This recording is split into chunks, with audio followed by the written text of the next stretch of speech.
Maranatha, the Lord is coming. A devotional by Ellen G. White.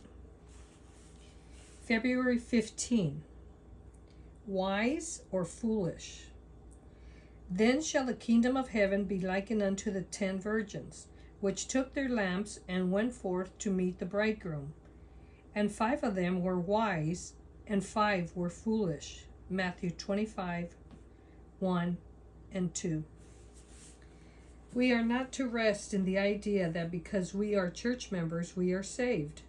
While we give no evidence that we are conformed to the image of Christ, while we cling to our old habits and weave our fabric with the threads of worldly ideas and customs.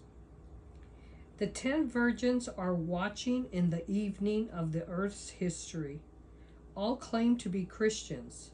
All have a call, a name, a lamp, and all claim to be doing God's service. All apparently watch for his appearing. But 5 are wanting. 5 will be found surprised, dismayed, outside the banquet hall. We are represented either by the wise or by the foolish virgins. There are many who will not remain at the feet of Jesus and learn of him. They have not a knowledge of his ways. They are not prepared for his coming. They have made a pretense of waiting for the Lord. They have not watched and prayed with that faith which works by love and purifies the soul. They have lived a life of carelessness. They have heard and assented to the truth, but they have never brought it into their practical life.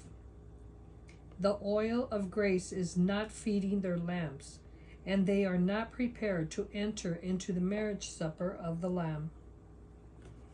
Be not like the foolish virgins who take for granted that the promises of God are theirs, while they do not follow the injunctions of Christ.